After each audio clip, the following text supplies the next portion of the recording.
Hoy les voy a hablar de las dos caras de una moneda. ¿Cuántos saben que una moneda tiene dos caras? A ver, tenemos ahí una moneda precisamente de Augusto César. Las dos caras. ¿Usted ha cogido alguna vez una moneda de 2 euros? Tiene dos caras, ¿verdad?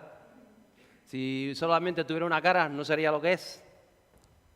Y voy a hablar de madurez. Miren, en una ocasión a Jesús le preguntaron a ver si lo cogían en alguna palabra, querían denunciarlo delante de las autoridades romanas. Y entonces dice que le preguntaron, ¿es lícito dar tributo a César o no? Esperando que él a ver qué decía, a ver si lo podían denunciar. Pero Jesús, sabiendo, porque Jesús conoce los corazones de cada uno de nosotros, y también en aquella ocasión le dijo, ¿por qué me tentáis? Lo estaban haciendo delante de todo el mundo públicamente. Dice, ¿por qué me tentáis? Y él le dijo, tráiganme una moneda. Y le trajeron una moneda, así como esta, un denario, una moneda de César. Y Jesús le preguntó, ¿de quién es la imagen? La de adelante, ¿de quién es la inscripción? La de atrás, porque toda moneda tiene dos caras. ¿De quién es la imagen la imagen y la inscripción? Y le dijeron, de César. ¿De quién era? De César. Y conoce la respuesta de Jesús, ¿no?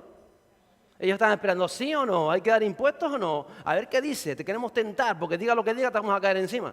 Bien con los romanos, bien con los judíos, pero te vamos a caer. Y él le dijo, pues dad a César lo que es de César y a Dios lo que es. Y se quedaron todos así diciendo, no hay manera de coger a este hombre. En realidad Jesús le estaba diciendo algo que quizás a veces nosotros no estamos entendiendo. Jesús le estaba diciendo, el problema no es de César. El problema no es de la moneda. No estamos hablando de tributos ni de impuestos, no estamos hablando de eso, le dice Jesús. El problema es que no están dando a Dios lo que es de Dios. Y eso fue lo que a ellos les tocó. Le estamos preguntando por una cosa y nos está respondiendo por otra. Por eso le dijo Jesús, da a César lo que es de César. Todas las monedas eran de César. Pero Jesús no estaba hablando de eso. Es la segunda parte de la respuesta. Lo que ellos Porque le está diciendo, tienen que dar a Dios lo que es de Dios. Olvídense del César. Olvídense de estar pensando cosas que no son. Y yo en nombre de Dios estoy aquí. Jesús de Nazaret estaba diciéndole, y ustedes no están dando lo que es de Dios. Es más, están tentándome. Por eso le dijo, ¿por qué me tentáis? Lo que querían ellos era quitarse a Cristo de encima. Querían quitarse a Jesús de encima porque el mensaje de Jesús les incomodaba. Y entonces querían de alguna manera sacárselo de encima. La pregunta es para nosotros hoy, ¿estamos dando a Dios lo que es de Dios? ¿Se lo has preguntado? No es un problema del César, no es un problema del gobierno, no es un problema de autoridades, no es un problema de economía, no es un problema de todo lo que ellos querían hacer. Porque a veces lo que hacemos es lo que hizo esta gente. Estaban discutiendo, estábamos inventando, estábamos debatiendo, estábamos pensando qué está bien o qué está mal, qué podemos hacer, qué no podemos hacer. Daremos aquello, haremos lo otro, daremos el impuesto. Y muchas veces es precisamente lo que deseamos en nuestro corazón, lo que estamos. Pero Jesús dijo, no. Si el problema lo tienen con Dios, el problema no lo tienen con el vecino, no lo tienen con el gobierno, no lo tienen con los religiosos, no lo tienen con las autoridades. El problema lo tienen en que si estamos dando a Dios lo que es de Dios. Ese es el gran problema de la humanidad. Entonces hay que madurar. Y yo traje hoy unas pequeñas tijeras. ¿Sabe para qué sirven las tijeras? ¿Para qué sirven las tijeras? Para cortar.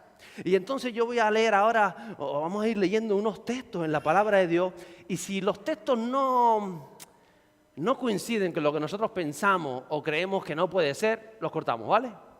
¿Estamos en ello? Vamos a ver, porque yo estoy seguro que a medida que voy hablando algunos dicen, eso habrá que quitarlo, eso habrá que quitarlo. Entonces tengo aquí las tijeras, ¿verdad? Las pongo por aquí. El creyente tiene que madurar, ¿verdad? Mire, ¿cuántos tienen niños bebés aquí con pañales? A ver, algunos hay por ahí, ¿no? ¿Qué hace unos padres cuando el bebé se hace caca? ¿Qué hace? Les regaña, ¿por qué te hiciste caca? No sabes otra cosa, los castiga. ¿Qué hace? Los guarda, los encierra en un cuarto. ¿Qué hacen? Dice, me caché en la madre, ya se hizo caca otra vez.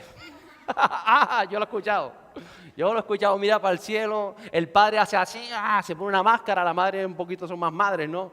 Ya te parece que están más hechas a la guerra, pero simplemente lo cambia. ¿Y cuántas veces ha pasado que lo ha cambiado y recién cambiado ya tenía el perfume otra vez? Dice, otra vez hizo caca, lo acabo de cambiar. Alguno está tallado de risa. No se enfada. ¿Por qué? ¿Por qué será? ¿Por qué será? Porque es un bebé. ¿Hasta qué edad usted está cambiando pañales? Más o menos, yo no tengo ni idea. ¿Hasta qué edad? ¿Hasta los 10 años?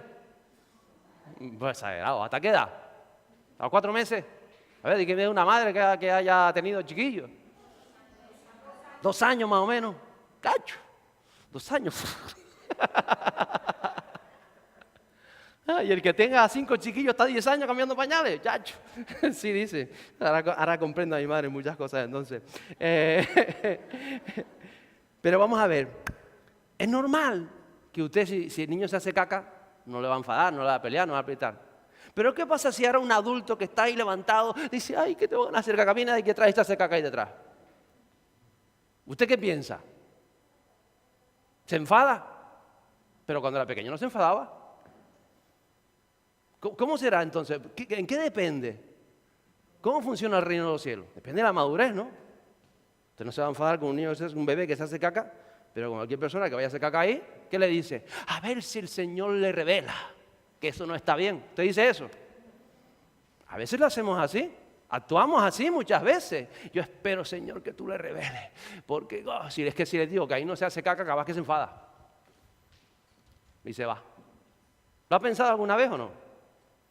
Claro que si es un bebé, ven que vamos a cambiar los pañales, esa está la iglesia o no. Pero si ya es maduro, eso no está nada bien, amigo. ¿O sí? Por eso tenemos que madurar. Porque si no maduramos, pasamos la vida, pasaron los años en el Evangelio y nos tienen que cambiar los pañales. Y yo llevo 15 años en el Evangelio, 8 años, 7 años y todavía te están cambiando los pañales. Sí. Entonces no funciona el reino de los cielos. 2 años para un bebé físico. ¿Cuánto será para un bebé espiritual? Porque hay gente con 10 años espiritualmente y todavía, ¡ay, ten cuidado! Hebreos, capítulo 5, versos 11 y 14, dice la palabra de Dios lo siguiente. Acerca de esto tenemos mucho que decir y es difícil de explicar, puesto que os habéis hecho tardos para oír.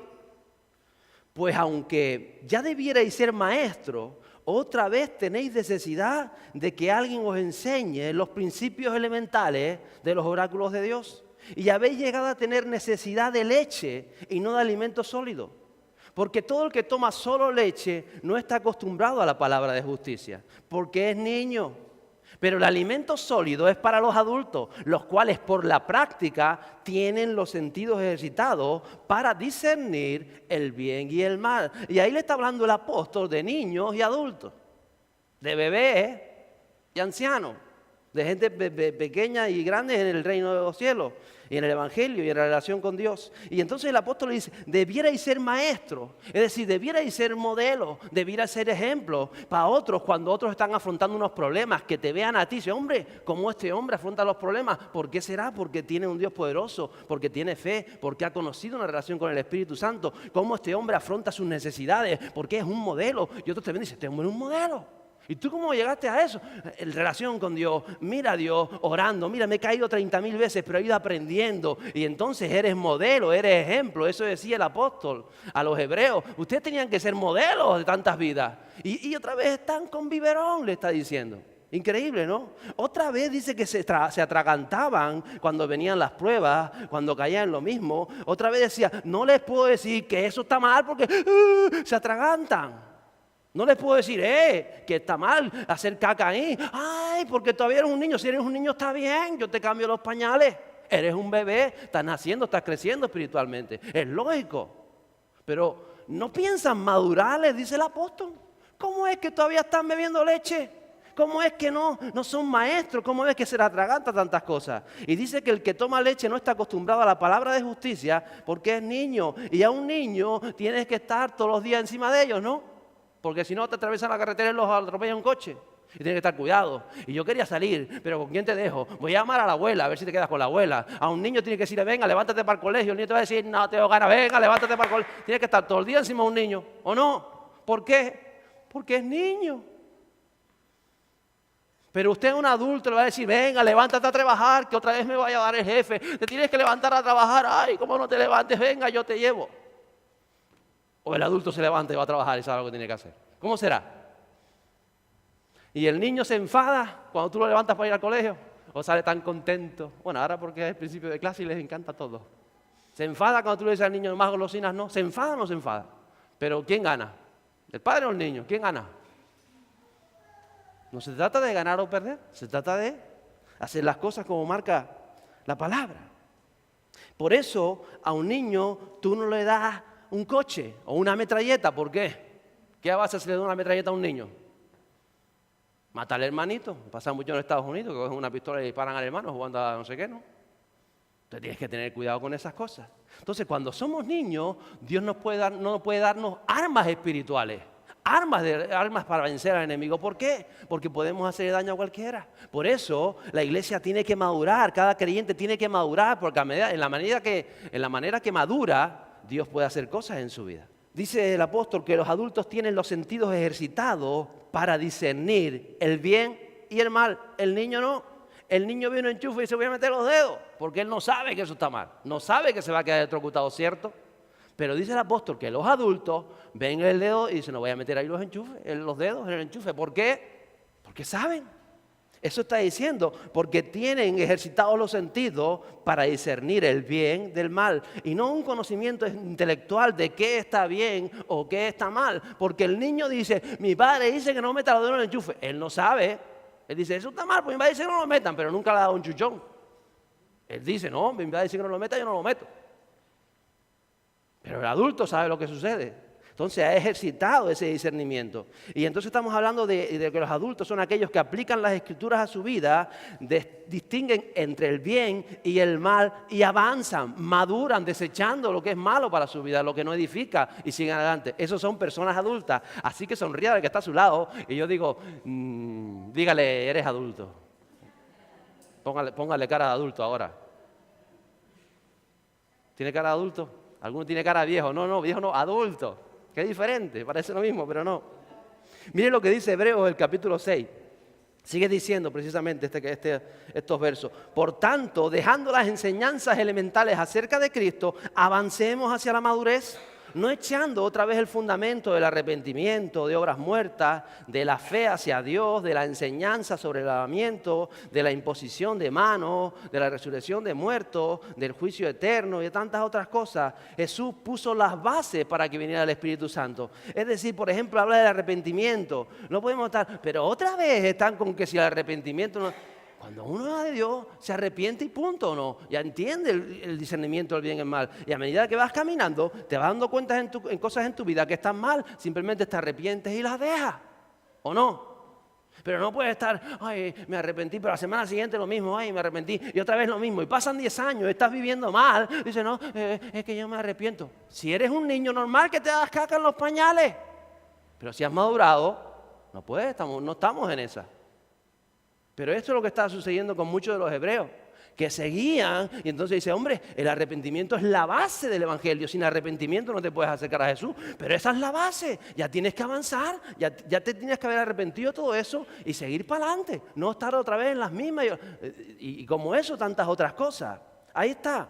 Mire, por ejemplo, Jesús dijo en el capítulo 6 de Lucas, no juzguéis y no seréis juzgados. ¿Lo dijo o no lo dijo? ¿Podemos juzgar? ¿Sí o no? Pero mire lo que dice, por ejemplo, el mismo Jesús en el capítulo 7 de Juan, verso 24. ¿Qué dice? No juzguéis por la apariencia, sino juzgad con juicio justo. Entonces, ¿juzgamos o no juzgamos? ¿Qué cortamos de los dos? Una habrá que cortar. Por un lado dice, no juzguéis para que no seáis juzgados. Y por otro lado dice el mismo Jesús, juzgad con juicio justo. ¿Cuál cortamos de las dos? ¿Cuál cortarían la primera? La de Lucas 6. ¿Nadie corta la primera? ¿Quién cortaría la segunda? Una habrá que quitar. ¿Juzgamos o no juzgamos? ¿Ahora qué hacemos? Por eso hay que mirar el contexto. Yo sé que a veces nosotros tomamos un versículo, arrancamos y lo tenemos como... No, hay que mirar el contexto. ¿De qué está hablando Jesús? ¿A quién le está hablando Jesús? ¿Por qué está hablando? Hay que mirar todo ese contexto. Y por supuesto no tenemos tiempo de mirar los dos contextos. Pero por ejemplo en Lucas 6, cuando Jesús dice no juzguéis y no seréis juzgados, que no sé si habría que cortar ese o el otro, Jesús sigue hablando de ¿puede guiar un ciego a otro ciego? ¿No caerán los dos? ¿Recuerda ese texto de Jesús? lo está diciendo. En otras palabras, Jesús está diciendo, uno de los dos necesita ver para guiar al otro, porque dos ciegos se caen al hoyo. Entonces Jesús no está diciendo esto para que sigamos todos ciegos, ay, todos ciegos, vamos ciegos. No, para que alguien vea. En otras palabras está diciendo Jesús. Tenemos que ver. Y el verso 41 también de ese capítulo 6 de Lucas, donde Jesús dice, no juzguéis para que no seáis juzgados, verso 41, capítulo 6, dice el mismo Jesús hablando de esto, ¿y por qué miras la mota que está en el ojo de tu hermano y no te das cuenta de la viga que está en el propio ojo? ¿Sabe? Hay personas que se agarran a esto para que nadie me diga nada. Pero eso no es lo que enseña Jesús. Tú le dices, mira, eso está mal. ¡Ah! Pues tú, mira tú la viga de tu ojo. ¿O no? ¿Le ha pasado? Yo es que llevo muchos años en esto y me ha pasado mucho. Y seguramente alguna vez también se lo dije a alguien. Entonces a veces nos excusamos en eso para decir, no tienes derecho a decirme nada. Pero Jesús no dice eso, al contrario. Jesús quiere que alguien me ayude a quitar si tengo un cisco en el ojo. Yo he tenido ciscos en el ojo. Yo he estado trabajando en obras, caerme un cacho de bloque ahí y decir, chacho, no veo nada. Y no tener ahí nadie y decir, chacho, no me sale. Y buscar al primero que ayúdame a quitar el cisco del ojo. No vas a seguir trabajando con el cisco del ojo medio ciego, ¿no? ¿O sí? A veces sucede. Él quiere que entre todos nos edifiquemos. Por eso dice el verso 42 de ese mismo texto, Lucas 6, o cómo puedes decir a tu hermano, hermano, déjame sacarte la mota que está en tu ojo, cuando tú mismo no ves la viga que está en tu ojo. Hipócrita, dice Jesús, saca primero la viga de tu ojo y entonces verás con claridad para sacar la mota que está en el ojo de tu hermano. En otras palabras, Jesús claro que se opone a los juicios, pero a los juicios de hipocresía, a los juicios de humillar, a los juicios de descachar al otro, a los juicios de la venganza, a los juicios de la religiosidad, a esos juicios se opone Jesús. No podemos juzgar a alguien creyéndonos nosotros mejores, no podemos juzgar a alguien para cacharlo, para que no, para esos juicios no, pero es que Él lo deja claro en ese verso. Dice, quita antes la viga de tu ojo para que puedas ayudar y ver con claridad para ayudar al otro. No está diciendo, entonces no hagas nada por nadie. No, quita la viga de tu ojo. Por eso a veces hay gente que tiene problemas y eso se trata de madurez. Que alguien dice, mira, tengo este problema, tengo un problema con, me gasto el sueldo en las máquinas, tengo ese problema. O te digo, mira, te has gastado todo el sueldo en las máquinas, te va a ir mal, eso no está bien. Deja a tu familia sin comer por gastarte el sueldo en las máquinas. Ay, y tú tendrás también tus cosas. Se trata de eso. Porque si trata de eso, mira, yo puedo hablar con fulanito, con aquel que él también tenía ese problema. Dios lo ayudó, Dios lo rescató. Él tenía una viga en su ojo en cuanto a ese problema y él te va a ayudar a sacar esa mota de tu ojo. Venga, habla con él, pero tú no le vas a decir, oh, pues tú eras peor, pues tú te gastabas 2 sueldos, pues tú pedías hipotecado para las máquinas y ahora me vienes a decir a mí, no. Se trata de que si has quitado la viga, tiene fundamento, tiene testimonio, tiene visión para poder ayudar a quitar la mota del otro. Por eso cuando alguien me dice, mire, yo por ejemplo estoy en yugo desigual, pues mira, yo te recomiendo que hables con esta persona o con aquella, que ellas vivieron, ellas estaban ciegas también, ellas tenían una viga en su ojo cuando estaban en ese problema y Dios las ayudó, Dios las rescató, ella te va a dar buenos consejos, ella te va a decir lo que ahora no estás viendo, ella te va a quitar el cisco del ojo, te va a ayudar, pero lo que no podemos hacer es cerrarnos, decir no, porque eso es justificar lo que tienes en tu ojo. Y a veces nos agarramos esas cosas para hacerlo y no entendemos que Jesús está hablando precisamente de esos juicios de hipocresía, pero hay que juzgarnos unos a otros para edificarnos, para madurar, porque dice el verso 43 también todo este contexto de no juzguéis, porque no hay árbol bueno que produzca fruto malo, ni a la inversa, árbol malo que produzca fruto bueno. Imagínense que yo vengo por aquí y ustedes ven que cada vez que está la ofrenda aquí, me hacen falta 20 euros, me hacen falta 40 euros, me hacen falta 50 euros. Y voy cogiendo. Y alguien me dice, pastor, usted está robando. ¡Ah, me está juzgando! ¡Estoy robando! No te estoy juzgando. Te juzgan tus hechos. Te veo que estás robando, yo lo que veo. ¿O no? Pero entonces, la palabra de Dios nos habla de todas estas cosas. Lo que pasa es que de este evangelio, de esa cara, de la cara trasera, por así decirlo, se habla poco. Pero también es un evangelio inspirado por Dios. es el mismo evangelio.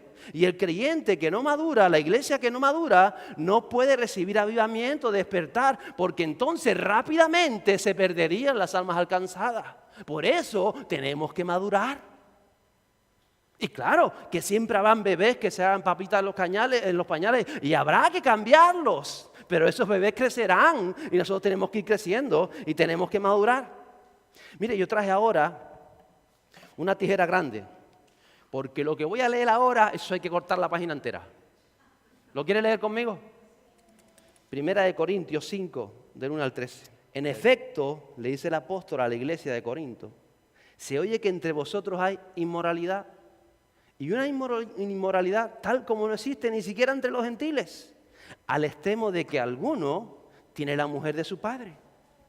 Dice el apóstol, y os habéis vuelto arrogantes, en lugar de haberos entristecido, para que el que de entre vosotros ha cometido esta acción fuera expulsado de en medio de vosotros.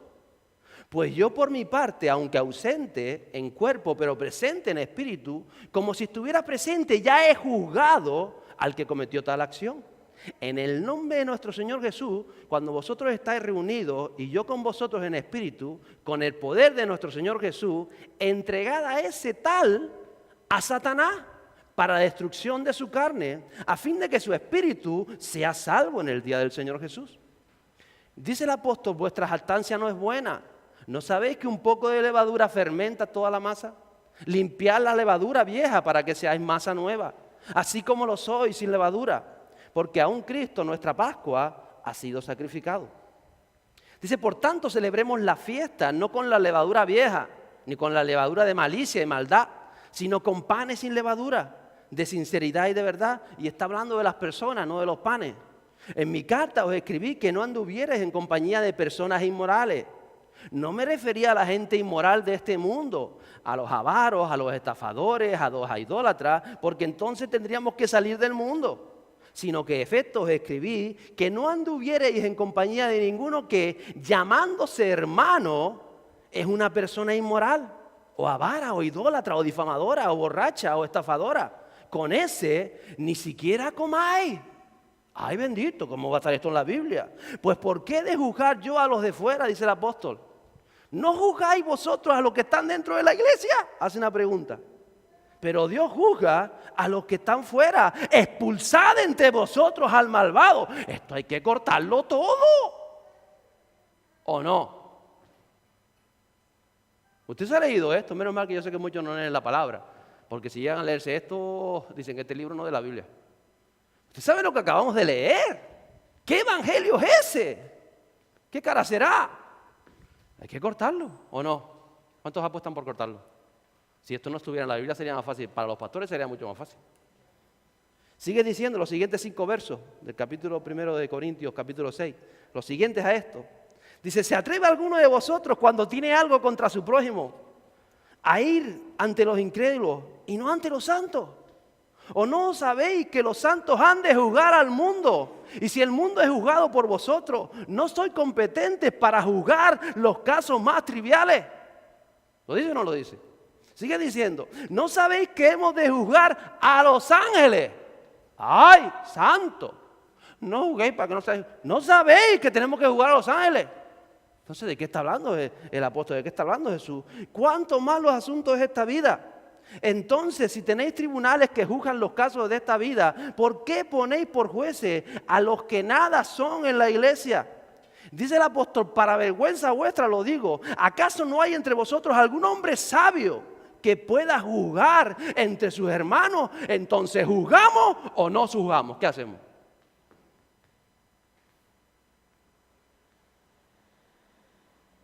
Claro, que si eres un bebé no vas a juzgar.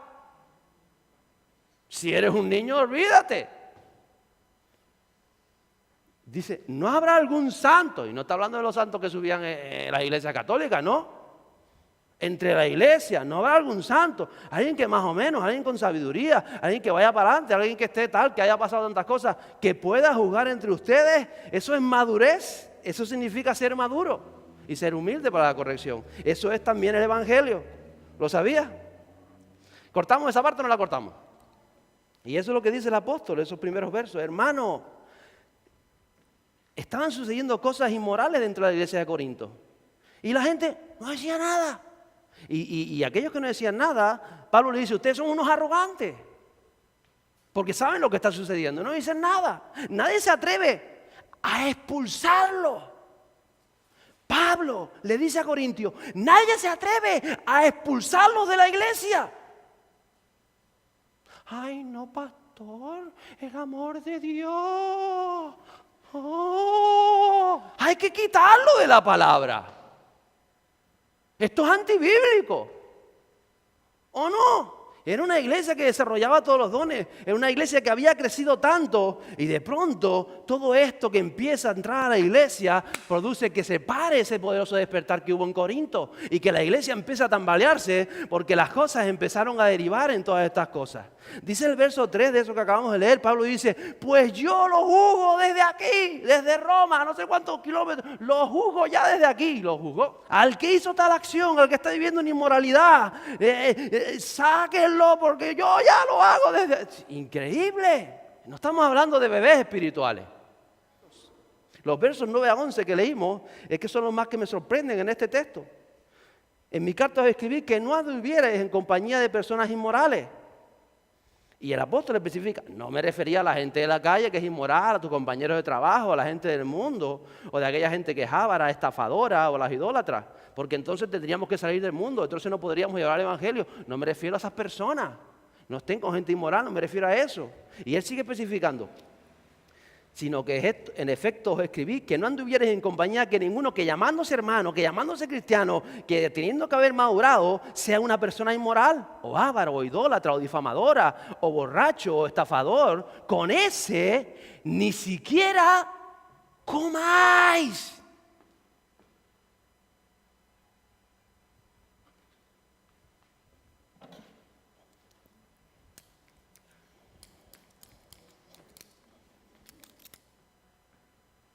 ¿Es o no es? Esto hay que quitarlo. Es que hasta a mí me pega raro esto. La resolución de Pablo impacta. Es tremenda esa resolución que dice Pablo. Expulsad de entre vosotros al malvado, al impío. Aquel que dice, soy creyente, soy cristiano. ¿Cuánto llevas en esto? ¿Ya has madurado? Sí, ya me bauticé, me arrepentí. Pero, ¿y entonces? ¿Por qué sigues con tu vida así? Oh, porque me gusta. Pues entonces no digas que eres cristiano, de otra cosa. Pero estás manchando el nombre de Cristo. Estás manchando la buena reputación de la iglesia. Estás manchando o intentas manchar la maravillosa persona del Espíritu Santo. No lo digas. Y si ya se te ha advertido, se te ha dicho, se ha notado, el Pablo dice, arráncalo, expúlsalo. Tremendo. Y yo todavía no he tenido que llegar a este momento de decir, aquí no te quiero ver más. Yo no he tenido que hacerlo. Pero imagino que como el caminar que va a la iglesia y lo que el Espíritu Santo está revelando, habrá que hacerlo. Y seguramente algunos, ¡ay, el pastor lo expulsó! ¿Y?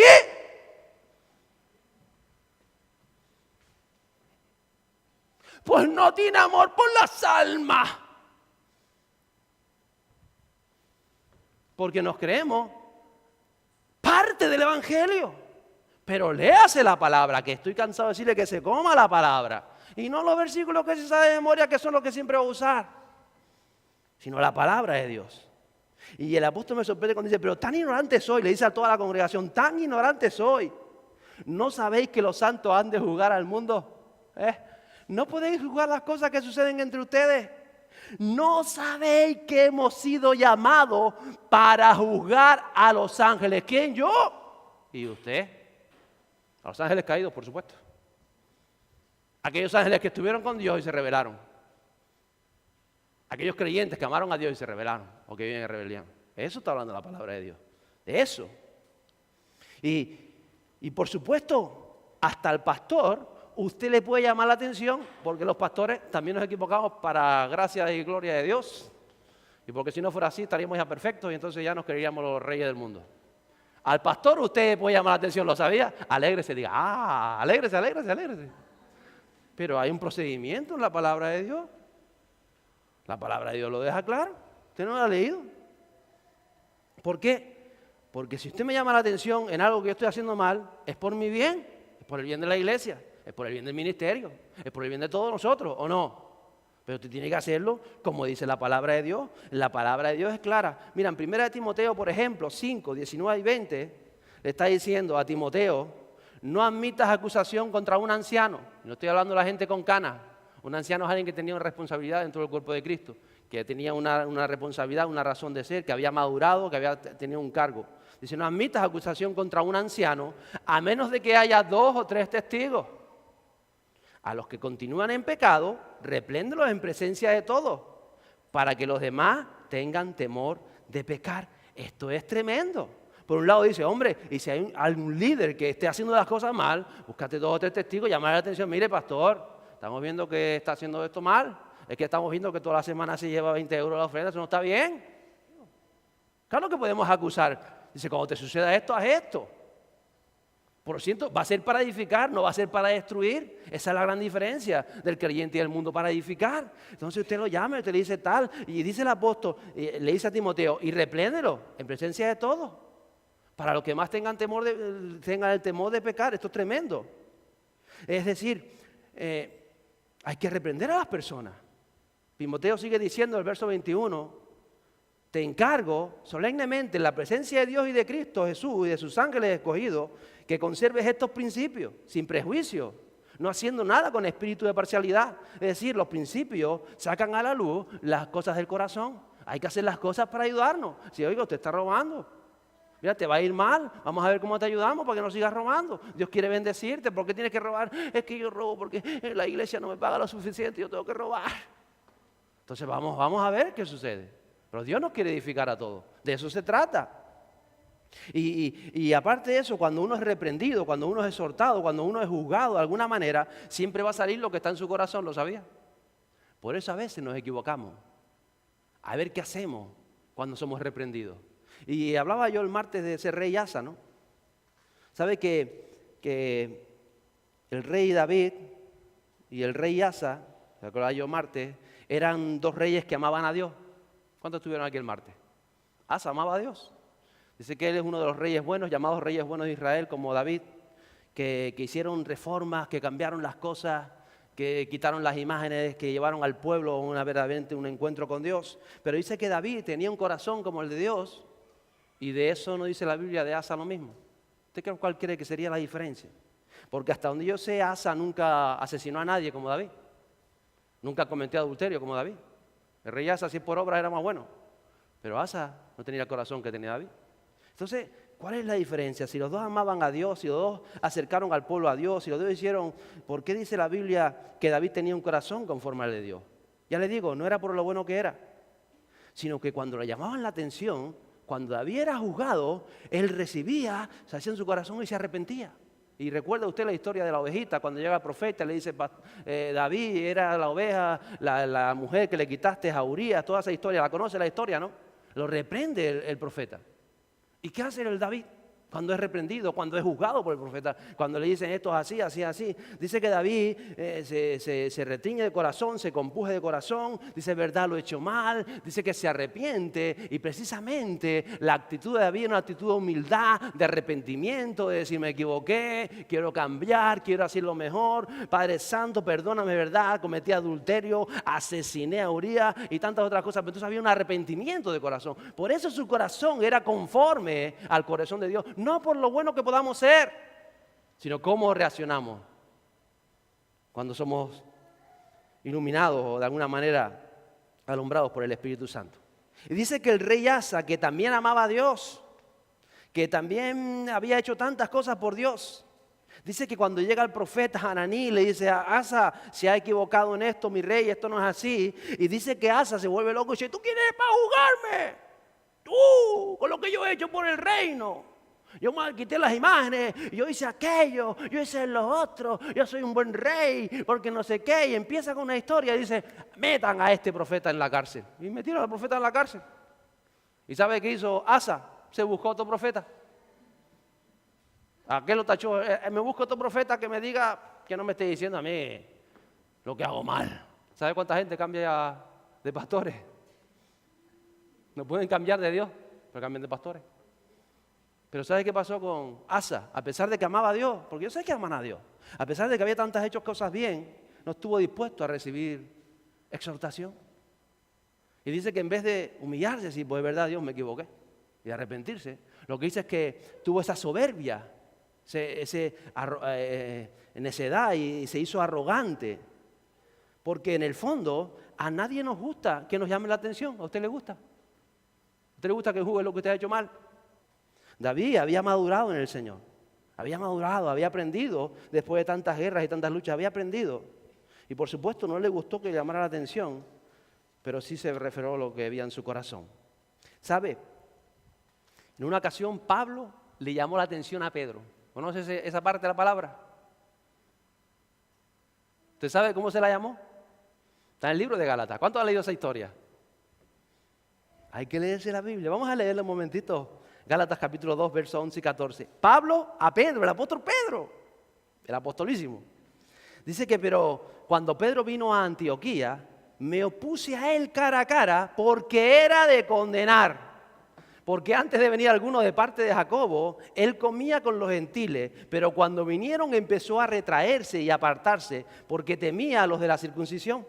Y el resto de los judíos se le unió en su hipocresía, de tal manera que aún Bernabé fue arrastrado por la hipocresía de ellos.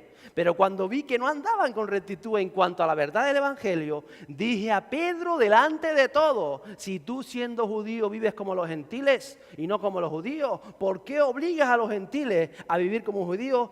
Pedro dice que era de condenar, y no solamente eso, había arrastrado a Bernabé, que por mucho tiempo estuvo con los viajes de Pablo y había visto milagros de Dios, y se había montado aquí aquello algo, y lo normal dice que Pablo llega y dice: yo lo juzgo delante de todo el mundo, que decir, ¿por qué no lo llamaste a la oficina, Pablo, a Pedro?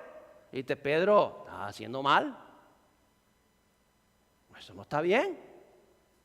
Porque ya el cáncer espiritual había empezado a brotar en la iglesia. Fíjate, Bernabé fue seducido por su hipocresía, los judíos hacían una cosa, los gentiles hacían otra, y entonces cuando llega Pablo y ve aquello y dice: ¿usted se imagina? Que venga un Pablo aquí que le diga: pastora, arrepiéntase porque usted esto y esto. ¿Y por qué no la llamó a la oficina? ¿Cortamos o dejamos? ¿Qué hacemos? Es el Evangelio, es la buena noticia. ¿Usted quiere que a Pedro le gustó que le llamara la atención delante de todos los demás? ¿O sí? O Pedro dijo: gracias Pablo, yo estaba esperando por esa exhortación. ¿Le dijo eso? Bajaría las ovejas así, las orejitas así como un perrito. Es verdad que me equivoqué, es verdad que llevamos meses en esta hipocresía, es verdad. Claro que está en toda la palabra. En Corintios, recuerda cuando hemos leído muchas veces lo de la cena del Señor, 1 Corintios 11, dice que estaban abusando de la cena del Señor. La cena del Señor no era el alimento del pan y el vino solamente, sino que se reunían a cenar en la iglesia y llevaban su comida, llevaban su fruta, llevaban sus cosas. Recuerda, y dice que unos llegaban y salían de allí borrachos como Cuba. ¡Ay, qué borracho estoy! Eso dice la palabra. ¿O no lo dice? ¿Lo dice o no lo dice? Y dice que Pablo le echa la atención: ¿cómo es posible? ¿Cómo es posible que nadie juzgue a esa gente que vaya a hacer esto y hace lo otro? Dice Pablo: por falta de juicio hay enfermos entre el pueblo de Dios. Algunos están durmiendo, no despiertan espiritualmente. Precisamente porque no había dicho: hombre, eso no está bien. Ay, que si le dice que no está bien, no viene más a la Santa Cena. Pues eso no está bien. Y alguien tendrá que decírselo, ¿no? ¿O no? ¿Recuerda a Ananías y Zafira? ¿Saben quién son Ananías y Zafira? Capítulo 8. Ellos llegaron a la iglesia tan contentos. Vamos a ofrendar, qué contento que vamos. Y se murieron allí. ¿Y sabe por qué se murieron, no? Por intentar mentir al Espíritu Santo. Se murieron. Uno le dio un paro cardíaco y el otro le dio a otro. A las 3 horas. ¿Ustedes quieren un avivamiento? ¿Quieren o no quieren? ¿Alguien quiere un avivamiento, un despertar de Dios verdaderamente? Hay que madurar, hermano. Hay que madurar, porque ya está bien de solamente ver la cara de la que nos gusta ver del Evangelio. El Evangelio es esto y mucho más. ¿Usted se imagina que te vengan los periódicos porque alguien se vino aquí y se murió? ¿Y por qué se murió? Decimos: por intentar engañar al Espíritu Santo. ¿Se imagina? ¿Se imagina o no se imagina? Eso sucedió en la iglesia primitiva. Y vamos a eso, ¿no? Decimos que la lluvia tardía es como la lluvia primera, ¿o no? Y dice que cuando aquello se produjo, entró un temor reverencial en toda la iglesia. Y la gente dice, uy, allá hay milagros, están pasando cosas, pero no vamos a ir tibios, vamos a ir, necesitamos arrepentirnos, necesitamos conocer a Dios, necesitamos, pero vamos a hacer las cosas. Un temor cayó sobre toda la iglesia y nadie le tomaba el pelo al Espíritu Santo. Y quisiera terminar con estos versos de 2 de Tesalonicenses 3, versos 11 a 15. Porque la Biblia está llena. Solo traje algunos hoy. Dice el apóstol que a la iglesia de Tesalónica, porque oímos que hay algunos entre ustedes andan desordenadamente, sin trabajar, pero andan metiéndose en todo.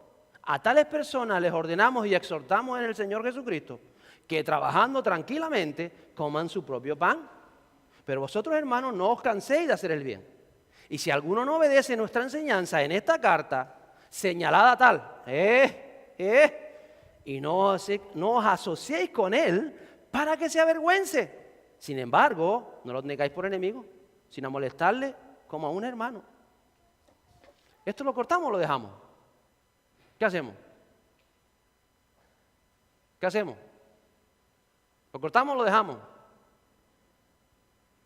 Menos mal que alguien respondió. Lo dejamos.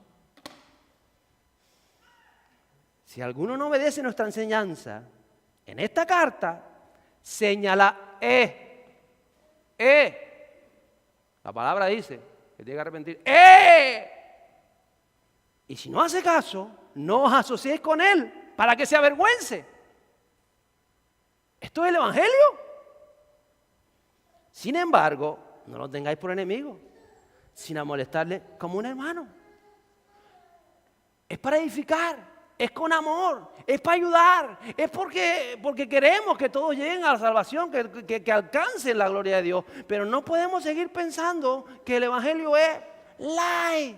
Aquí no hay nada light. El Evangelio es para gente valiente, para gente determinada, para gente que dice, yo digo no al pecado. Y yo he estado caminando y a medida que el Espíritu me va revelando, lo voy dejando. Esto es para gente que madura. Porque si un niño con 20 años se sigue haciendo, tiene que usar pañales, está mal, es una enfermedad. Y entonces el pobre es enfermo, el niño sale enfermo. Hay que seguir cambiando los pañales con 20 años, porque está enfermo, tiene un síndrome. Pero no queremos tener síndromes, ¿no? ¿Cuántos quieren madurar? ¿Cuántos necesitamos madurar? Madurar. Tan sencillo como eso. Dejar como el Espíritu Santo nos va guiando. Madurez, las cosas claras. Esto es serio. Mire, la verdad es que esto no es para todo el mundo. Todos son invitados, pero esto no es para todo el mundo. ¿O usted que Jesús estaba allí, había miles de personas y ni la mitad lo siguieron? Esto no es para todo el mundo. Todos quieren disfrutar de la moneda de oro, la cara buena, pero cuando Dios dice, no, eso ya no me interesa. Vemos y tanto más en la palabra de Dios. Mire, la verdad es que a mí no me gustaría llegar delante de Jesús y que Jesús me dijera, no te conozco. Yo decía, como no, Señor, estuve predicando 10 años ahí en Los Realejos, iba todos los domingos al culto, como que no me conoce, imponía manos y todo. Y que Jesús me diga, no te conozco, porque dice que sucedió. Dice Jesús que va a suceder. Que habrá gente que dice, no, Jesús. ¿De qué está hablando el Evangelio? ¿De qué está hablando Jesús? De que hay que despertar, hay que madurar, hay que comerse la palabra, hay que leer el Espíritu. Hay que decir, Señor, ¿qué estoy haciendo en mi vida que no te agrada? ¿Qué tengo que cambiar? ¿Qué tengo que madurar? Tengo que echar para adelante.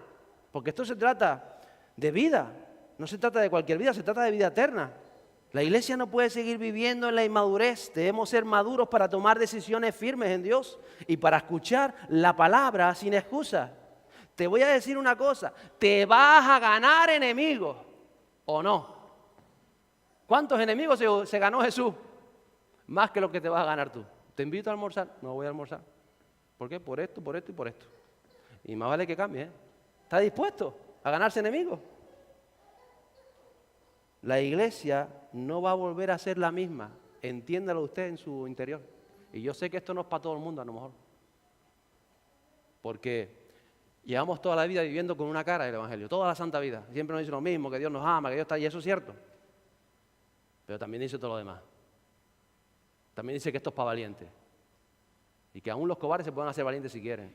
La Biblia dice tantas cosas y nos agarramos solamente una de eso. Pero es cierto, la iglesia no va a ser la misma. Dios nos está dando oportunidad de cambio a cada uno de nosotros. Está dando oportunidad de ser madurado, de ser transformado. Esto es serio. Esto se trata de vida. Se trata de vida eterna. Esto se trata del Espíritu Santo. Hasta que usted no le entre en la cabeza que esto no se trata de decir, pastor está loco, dice tonterías o no, que viene todos los domingos aquí y dice algo. Esto se trata de su vida y el Espíritu Santo en sí. Se trata de ti y el Espíritu Santo. Y lo mío con el Espíritu Santo. Se trata del Espíritu Santo. El Espíritu Santo. Eso mismo que dice, se trata de Dios, de la divinidad, de Dios entrando a tu corazón. Se trata de eso. Y si no lo entiendes aquí en la cabeza y no te vas al corazón y no dices, estoy dispuesto a cualquier cosa porque el Espíritu Santo permanezca en mi vida. Si no estás dispuesto a eso, no eres creyente. La palabra dice, expúlsalo fuera. Salvo que seas niño y no hayas madurado. Pero el enemigo y lo que te han enseñado, lo que nos han enseñado a todos, es un evangelio cojo, a mitad. Tranquilo, tú te arrepientes, no pasa nada. Se trata del Espíritu Santo. El Espíritu Santo quiere caer sobre tu vida, quiere caer, quiere llenarte y por eso te coge y te zarandea con la palabra, con exhortación, con amor, con bendición y con besos, con todo lo que haga falta para que tú entiendas que esto es serio. Es tan serio que en la iglesia primitiva echaban a la gente de la iglesia porque no se tomaban el asunto con seriedad. Entonces, es serio, mi amada iglesia. Es serio, porque no eres tú ni soy yo el que queremos salvar las almas. No se trata de nosotros. Es Dios el que quiere salvar la sociedad de Tenerife. Es Dios quien lo quiere hacer. No tú y yo, es Él. Y solo lo puede hacer Él a través de ti cuando tú eres lleno del Espíritu Santo. Entiéndelo así, pero si tú no te dejas llenar del Espíritu Santo por todas estas tonterías que hay en nosotros, todas estas cosas, si no te dejas llenar por el Espíritu Santo, entonces Él no va a poder hacer lo que quiera hacer. Se trata de Él, no de nosotros, se trata de Él. Usted no tiene que salvar a nadie, Él quiere salvar a la gente. ¿Cómo lo va a hacer? Con el Espíritu Santo. Pero el Espíritu Santo no se presenta encima del tedio, no, en su corazón, en su vida. Y cuando usted se deja transformar por Él, el Espíritu Santo transforma a su alrededor. ¿Cuántos quieren este Evangelio? ¿Quieren este Evangelio? ¿Quieren este Evangelio? Fácil no es. Pero es el Evangelio que nos dejó el Señor. Es el Evangelio de Cristo. Y es el que yo quiero atesorar en mi corazón. Y por supuesto que hay muchas heridas que quizás tratar en tu corazón, porque con las heridas no puedes llevar amor. Porque no se trata de juzgar para salvación, para condenación, no se trata de juzgar en hipocresía, no se trata de juzgar, porque eso no. Se trata de juzgar con justo juicio. Para ayudar a la persona. Mira, lo estás haciendo mal. Por tu bien, por el bien del reino, por el bien de tu vida, por el bien de tus hijos. Deja eso. Haz lo otro. Espera en el Señor. Cambia de actitud. Cambia de parecer. Cambia. Por tu bien. Por tu bien. Por mi bien. Por el bien de la gloria de Cristo. Se trata de eso. Entonces, en otras palabras, no se trata de César. Se trata de Dios. Se trata de Dios. Tenemos que dar a César lo que... No, iglesia. No se trata de lo que tú crees. No se trata de lo que nosotros creemos. Se trata de Dios. Dad a Dios lo que es de Dios. Y la pregunta es, ¿se lo estaremos dando? Póngase en pie conmigo hoy.